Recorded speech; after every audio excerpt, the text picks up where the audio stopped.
नमस्कार, स्वागत है आपका कमोडिटी निवेश में, जहां हम आपको सिर्फ कमोडिटी बाजार की खबरों से रूबरू कराते हैं, बल्कि आपके लिए हम बेहतर ट्रेडिंग कॉल्स भी लेकर आते हैं। हमारे साथ 3 मेहमान हैं जो आपके सभी सवालों के जवाब देंगे। भूपेश शर्मा हैं, टेक्निकल एक्सपर्ट है, दीपेन शाह हैं stevan.com से, और नवनीत दमानी है मोतीलाल ओसवाल फाइनेंशियल सर्विसेज से। आप तीनों मेहमानों का स्वागत है। सबसे पहले आज बात कर लेते हैं कच्चे तेल की, जहां पर गिरावट बढ़ी है। अब चीन से खबर तो ये आ रही थी कि वहाँ पर जो डेटा है वो वहाँ अनसर्टेनिटी पैदा कर रहे हैं, लेकिन ईरान के एक बड़े लीडर ने बयान दिया है कि वो वेस्टर्न कंट्रीज़ के साथ, पश्चिमी देशों के साथ न्यूक्लियर डील करने के लिए तैयार है। ये एक ऐसा फैक्टर है, वो भी दबाव बना रहा है। उन्हें संभावना ये बन रही है कि वहाँ से अगर सप्लाई बढ़ेगी तो वो चिंता यहाँ पर क्रूड पर दिख रही है। और अब ये हफ्ता अहम है क्योंकि 2 बड़े इवेंट है। कल महंगाई के आंकड़े आएंगे यूएस में, फिर फेड की बैठक है, 14 तारीख को फेड का फैसला भी आ जाएगा। तो उसको लेकर भी बाजार चिंतित है, क्योंकि इस बार दोनों तरह की खबरें हैं। क्या फेड पॉज करेगा, अपने जो दरें लगातार बढ़ाता जा रहा है, क्या उस पर ब्रेक लगाएगा?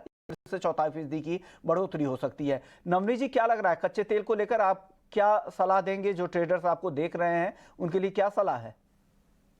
विष्णु जी, लास्ट 3-4 दिनों में हमने बहुत उठक-पटक का माहौल देखा है क्रूड में, और 1-2% की तो कोई रिस्पेक्ट नहीं रह गई है। मुझे लगता है रोज 4-5% के आसपास का वोलेटिलिटी हम देख रहे हैं प्राइसेस में।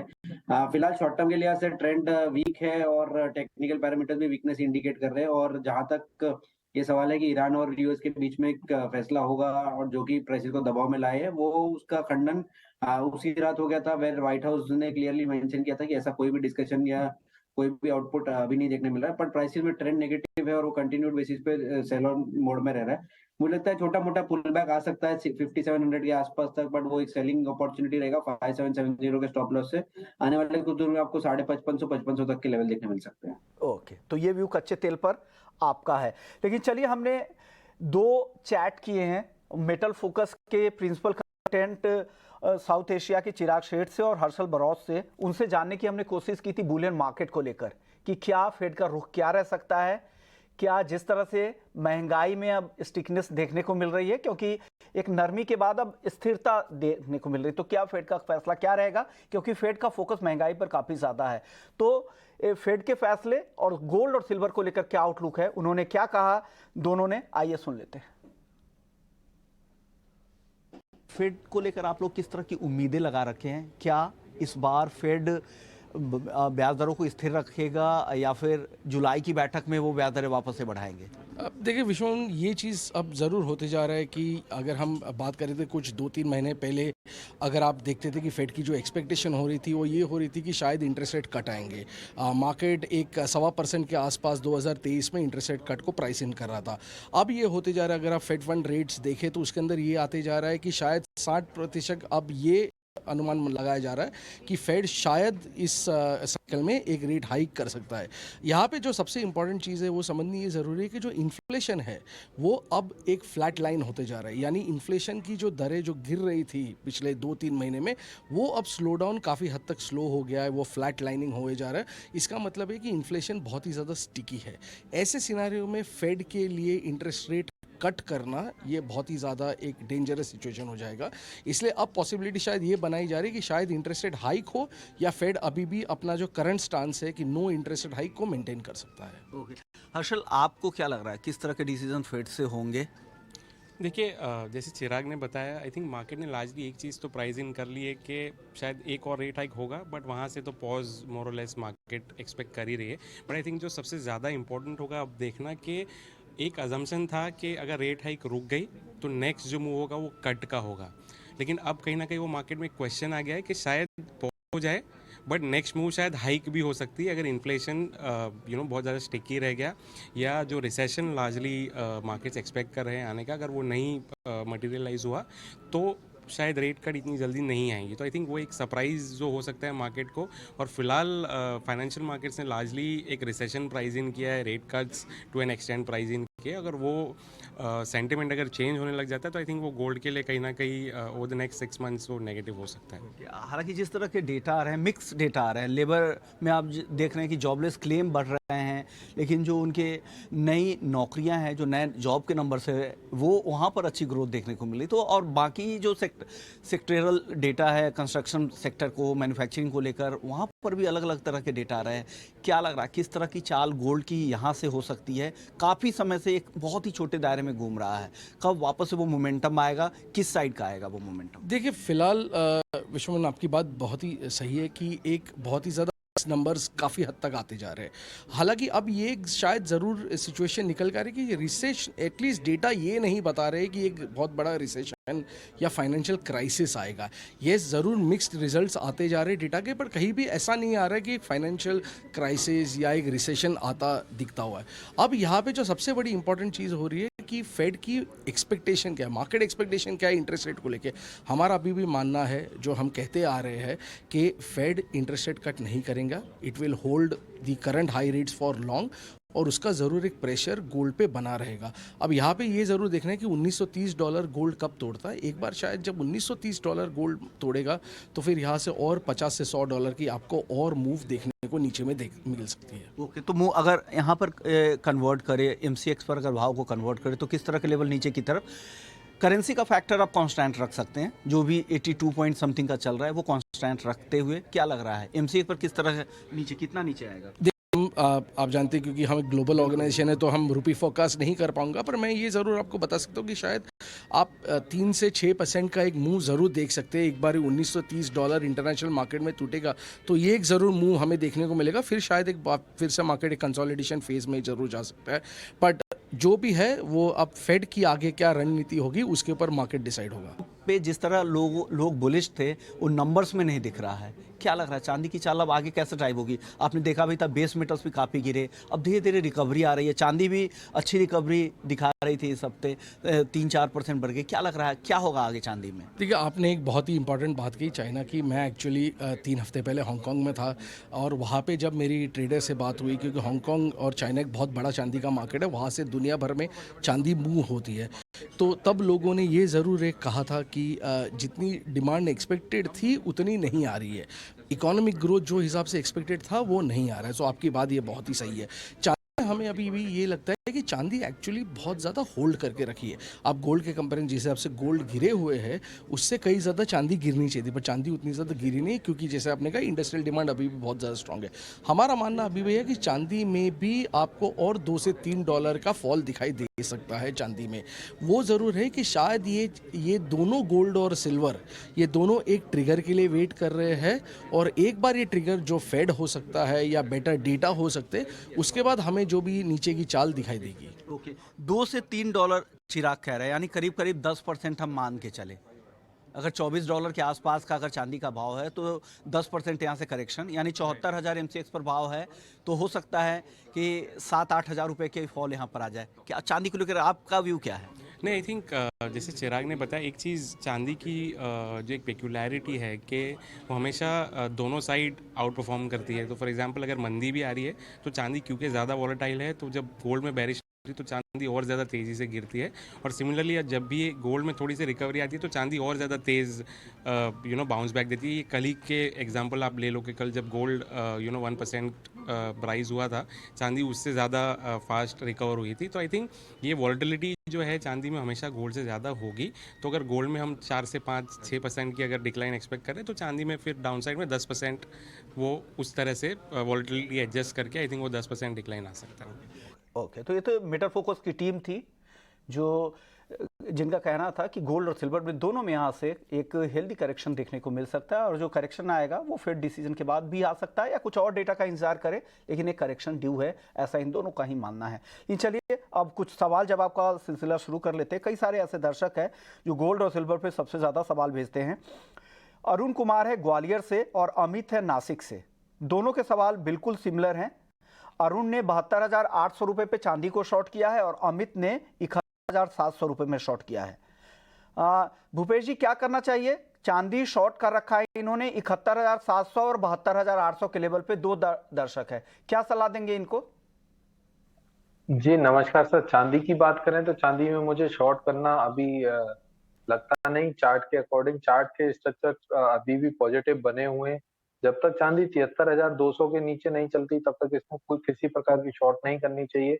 मुझे लगता है चांदी में आज शाम के सत्र में एक ऊपर के लेवल देखे जा सकते हैं, जिसमें 74,000 और 74,400 तक के लेवल भी देखे जा सकते हैं। दर्शक है राकेश हैं हिसार से। गोल्ड इन्होंने 59,750 रुपए में 2 लॉट खरीदा है। क्या करना चाहिए नवनीत जी इनको? गोल्ड बाइंग है इनकी 59,750 की। मुझे लगता है कि गोल्ड बाइंग है, उसको होल्ड किया जा सकता है। आज के सत्र में थोड़ा सा मोमेंटम पॉजिटिव नजर आ रहा है और ऐसा हो सकता है कि 60,000 के ऊपर के स्तर भी देखने मिलता है। तो जब तक यहाँ से 200 रुपए नीचे जाके स्टॉप लॉस नहीं हो जाता 59,550 के नीचे, तब तक पॉजिटिव बायस रहेगा और 60,000 60,200 तक के भी स्तर देखने मिल सकते हैं। अगले दर्शक है मंजीत सिंह है राजस्थान से। कॉटन का अगले 1 महीने का आउटलुक जानना चाह रहे हैं। दीपेन जी क्या लग रहा है कॉटन का अगले 1 महीने का? कॉटन काफी कमजोर होता जा रहा है। सबसे पहले तो शो पे बुलाने के लिए धन्यवाद। देखिए, कॉटन की बात करेंगे तो डेफिनेटली आपने राइटली बताया कि काफी कमजोर होते जा रहा है और अगले 1 महीने तक कम से कम अगले 1 हफ्ते 10 दिन तक तो ऐसे ही लग रहा है कि मोमेंटम अभी भी नीचे की तरफ ही है। तो नीचे की तरफ के टारगेट्स ही आपको देखने मिल सकते हैं। मैं शॉर्ट सेलिंग की रिकमेंडेशन नहीं दूंगा बिकॉज प्राइसेस काफी नीचे आ चुके हैं, लेकिन खरीदारी करने के लिए प्राइसेस को गिरना स्टॉप होना पड़ेगा और उसके बाद टाइम वाइज करेक्शन, थोड़ा कंसल्टेशन होने के बाद ही आप बाइंग करने की कोशिश करें। अभी फॉलिंग नाइफ है तो इसमें बीच में हाथ में। अगले दर्शक है समीर है बुलंद शहर से। नेचुरल गैस और चांदी पर आज के लिए राय जानना चाह रहे हैं। नवनीत इंट्रा शाम के सत्र के लिए क्या कोई कॉल है क्या एनजी पर और सिल्वर पे दोनों पर?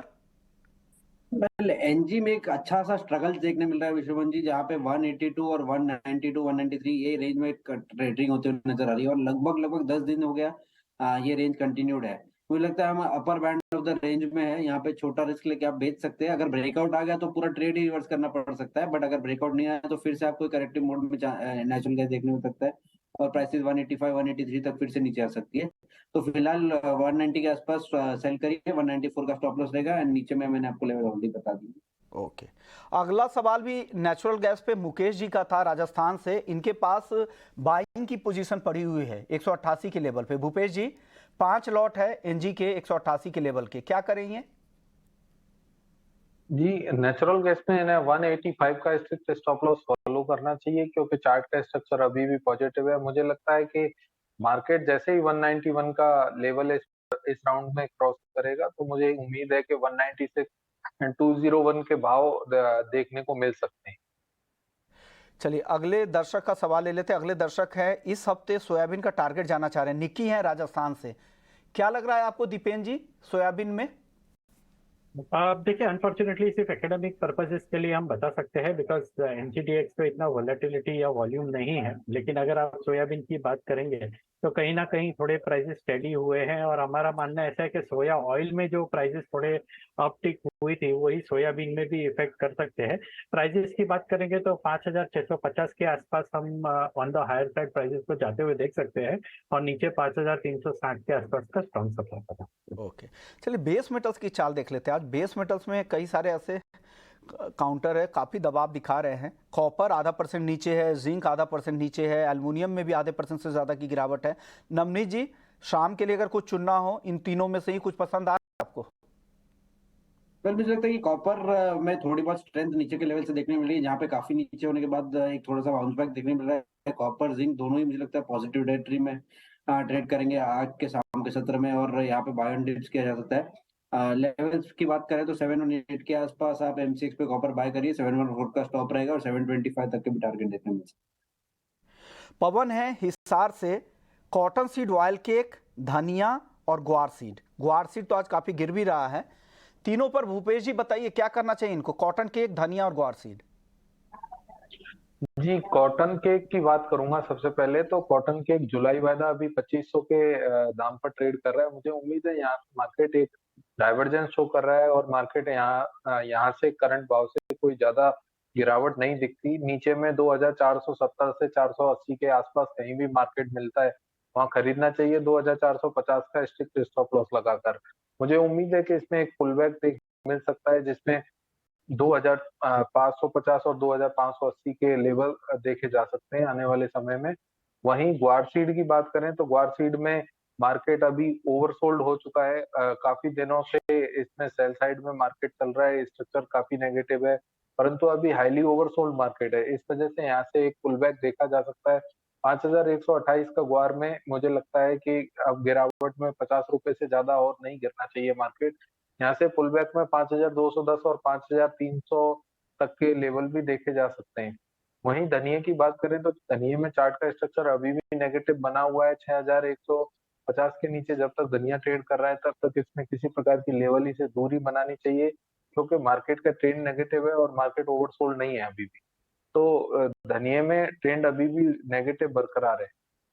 चलिए ग्वार पर ही बात करते हैं अब। रुपेश गोयल साहब है हमारे साथ, पेमराज ताराचंद के डायरेक्टर हैं। रुपेश जी, क्या हो रहा है? ग्वार क्यों अचानक से गिर गया? ग्वारगम करीब करीब 6% नीचे है, 9700 रुपए के भी नीचे आ गया है। ग्वार सीड 5100 के नीचे है, 5050 के लेवल पे। आप क्या वजह देख रहे हैं इस गिरावट के पीछे? रुपेश जी। हेलो। हाँ रुपेश जी, आपकी आवाज आ रही है। ये आपको क्या लग रहा है, क्यों ये गिरावट आई है ग्वार में इतनी? जनवरी ऑनवर्ड जो डिमांड में सुधार की उम्मीद थी वो ग्वारगम में नहीं आई। ग्वारगम का जो export 30,000 tonne 28,000 tonne trade expect कर रहा था, जबकि एक्चुअल वास्तविकता में 22-23-24,000 टन से ज्यादा एक्सपोर्ट बाजार में नहीं हो पाया। तो इसलिए मार्केट पे कुछ प्रेशर तो ऑलरेडी था।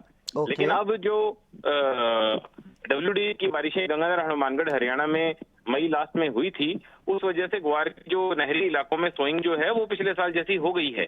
और अब जो ये साइक्लोन जो आ रहा है गुजरात के रास्ते, उसकी संभावना बताई जा रही है कि वो जोधपुर, जैसलमेर, बाड़मेर के इलाकों को कवर करेगा।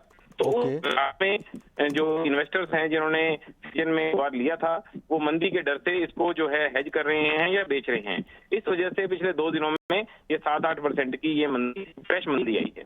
ओके, क्या लग रहा है और गिरावट आ सकती है क्या यहाँ से ग्वार में, रुपेश जी?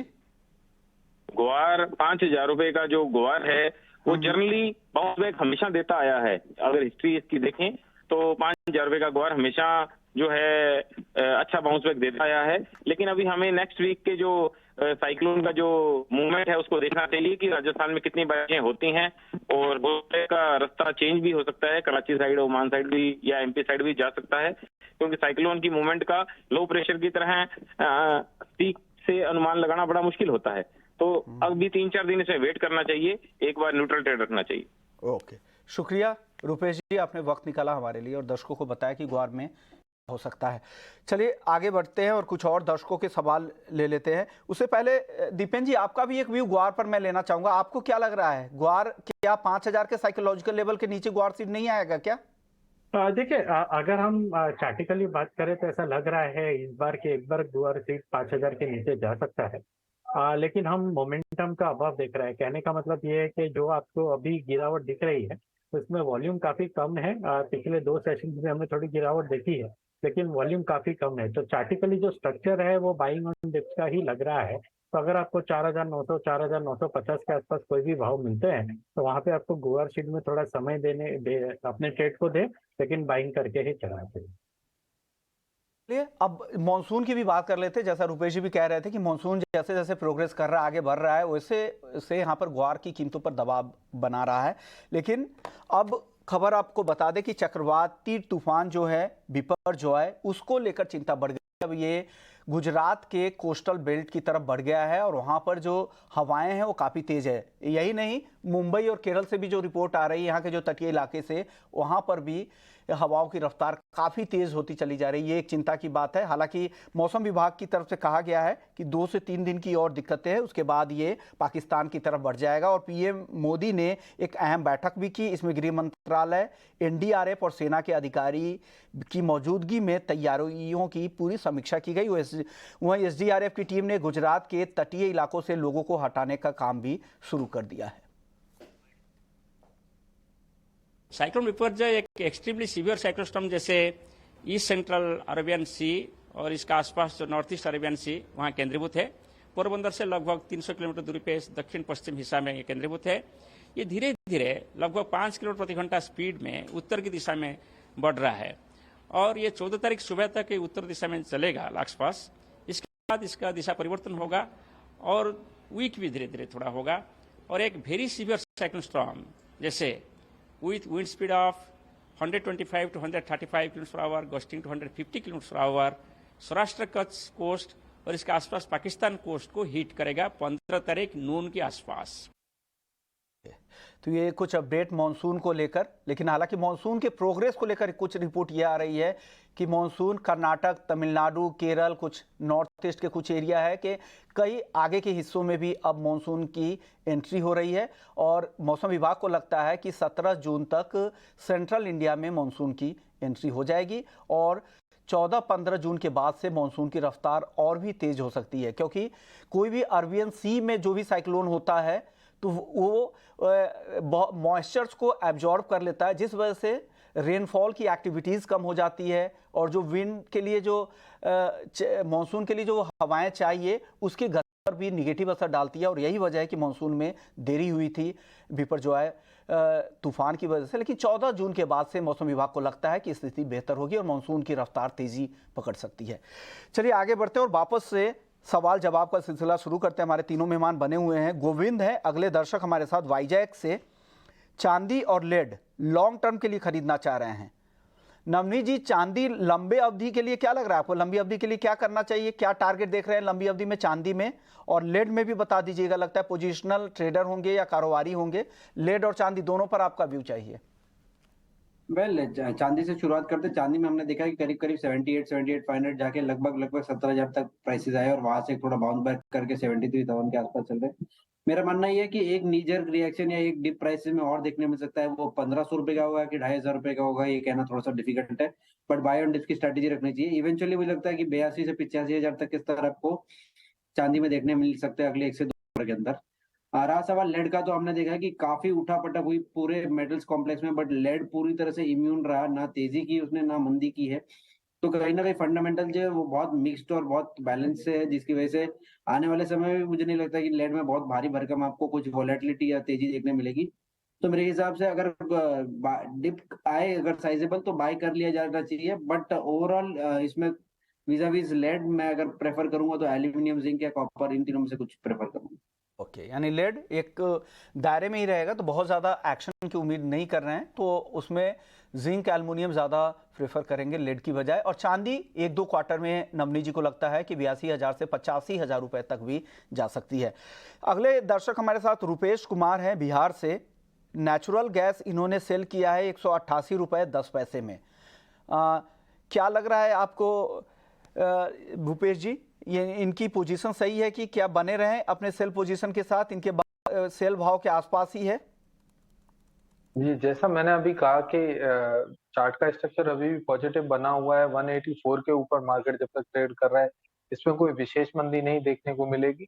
अपसाइड में हो सकता है कि 191 का एक छोटा सा हर्डल है, उस भाव के ऊपर जैसे ही मार्केट निकलता है तो अपसाइड में 196 और 201 के भाव भी देखने को मिल सकते हैं। दीपेन जी, फिर से नेचुरल गैस पे ही काफी सवाल आ जा रहे हैं। इनके पास लॉन्ग पोजीशन है 187 रुपए की, आप बता दीजिए क्या करना चाहिए? हेमंत आहूजा है इंदौर से, क्या करे? 187 की बाइंग है। तो रिस्क रिवॉर्ड रेशियो बाइंग की तरफ फेवरेबल है और ट्रेंड भी थोड़ा थोड़ा पॉजिटिव होते जा रहा है।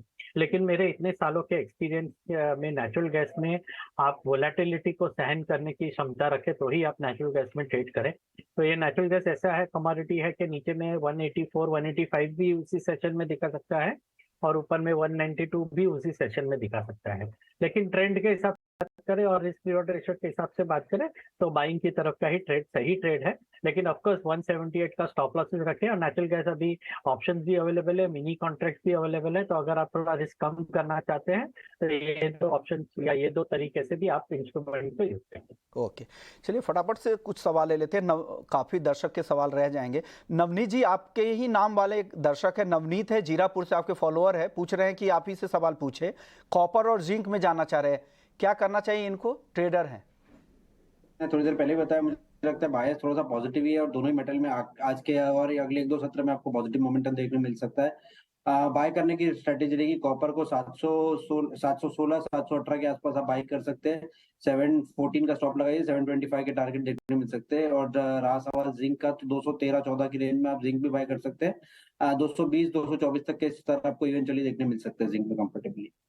टर्मरिक और ग्वारगम में भी इनका सवाल है। भूपेश जी, टर्मरिक और ग्वारगम क्या जवाब देंगे इनको? जी, ग्वार गम की बात करें तो ग्वार, जैसे मैंने कहा कि ग्वार अभी ओवरसोल्ड में है, तो ग्वार गम का मार्केट भी अभी ओवरसोल्ड में है। परंतु नीचे के भाव से अगर देखा जाए तो मार्केट कहीं ना कहीं डाइवर्जेंस शो कर रहा है। मुझे लगता है कि यहाँ से एक अच्छा पुल बैक देखने को मिल सकता है ग्वार गम के भाव में, जिसमें 10,000 और 10,200 तक के भाव ग्वार गम में देखने को मिल सकते हैं। इसी के साथ टीएमसी की बात करें तो टीएमसी में 7,576 का दाम है अभी। मुझे लगता है टीएमसी के चार्ट का स्ट्रक्चर फिर से खराब हुआ है। नहीं लगता कि 7,820 का भाव क्रॉस हो, और डाउन साइड में अभी 7,400 से लेके और 7,800 की रेंज में ट्रेडिंग बरकरार रहेगी। शुक्रिया भूपेश जी आपका, नवनीत जी आपका, दीपेन जी आपका। आप लोगों ने वक्त निकाला और दर्शकों के फटाफट से सवालों के जवाब दिए। तो कमोडिटी निवेश में इतना ही। बाकी खबरों के लिए आप बने रहिए ET Now से देश में।